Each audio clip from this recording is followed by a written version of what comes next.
Joshua chapter 6 says, now Jericho was securely shut up because of the children of Israel.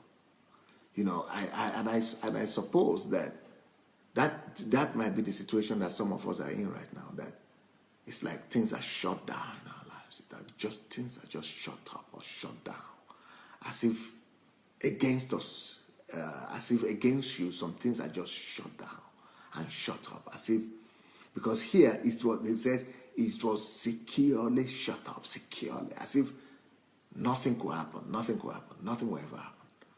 You see, but with God, there is nothing called impossible. With God, all things shall be possible.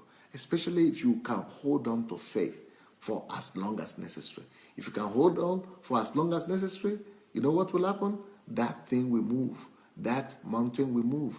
If you can hold on to faith, if you can hold on for as long as possible, that mountain, that Jericho will come falling down. That Jericho, those Jericho walls will come crashing down. They will fall, they will collapse, and you will be on top with the testimony.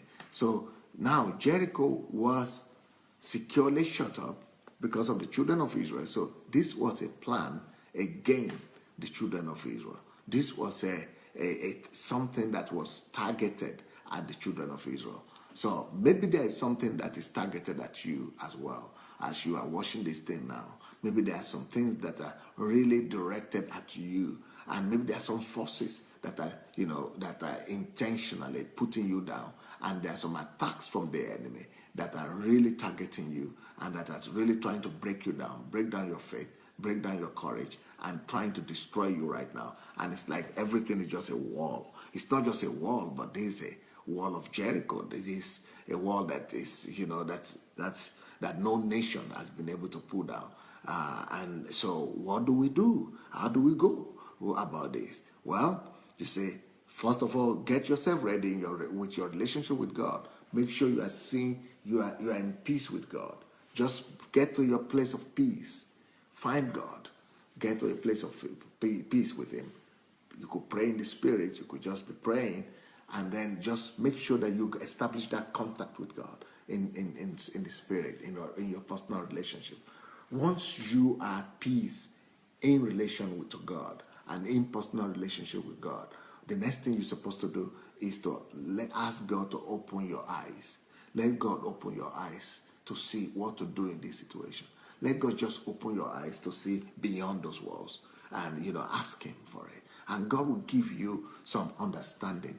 God will give you, maybe while you are actually praying like that, let's say you are in your solitude or you are just alone, you might need to be working as well and be researching and be, studying something. And while you are studying, maybe the Bible, maybe something actually concerning the topic, maybe you are researching in the Bible, or you are researching the topic, or you are researching that in that particular sphere or that particular trouble that you are, the challenge that you are having. But you are also open to God. You are also talking to God. You are also asking Him and to open your eyes, to speak to you, and He will speak to you through something you are learning, through something you are reading, through something you are meditating on, or an idea could just sovereignly come to your mind. So, ask God to open your eyes of understanding, not physical eyes, but I'm talking of understanding, because you need to see a picture in your mind, a picture of, beyond, that is pointing to beyond the walls, a picture of maybe the way to go about it, or even if you don't see the way to go about it or the way to go around that walls, around those walls, but you could see the picture of what is going to happen after the walls. So when you are praying and you are relating to God, that doesn't mean you don't use your mind. When you are relating to God and praying with God and praying to God and fellowshipping with God and relating with God, you are also asking Him questions, and you are also thinking with your mind and studying and asking questions. You need answer, and the answer must leave your spirit to come to your mind. The answer must, and God sometimes will lead you to a certain place where you could read or where you could research and where you could see the suggestion, where an idea could come to you. So God will lead you sometimes into where to find the answer, and that's why you must use your mind at a critical point like that. So when things are totally shut down and against these children of Israel, that nothing could be done. It says none went out and none came in. And the Lord said to Joshua, he said that was when light came. You see, when you are in a situation like that, that is totally like dead end, totally dead end situation, and nothing could be done. You need in light, because when there was darkness and everything was void and dark in the Garden of Eden. I mean, not in the garden, in the beginning, Genesis chapter 1, everything was dark and void, totally bad, just no way out, shut down. Everything was just a wall. It's the same thing that was needed. There was a need for light. There was the need for light.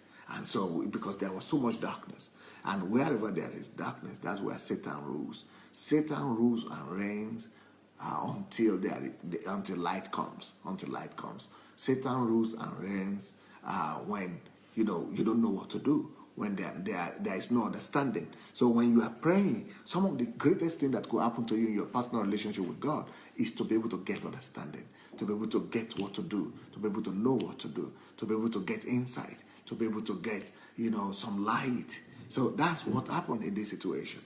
These people were at a dead end, but just something happened, and God brought light to them. God brought understanding to them. God brought instruction to them, and that's all that is needed, really. Because when you get light, darkness disappears.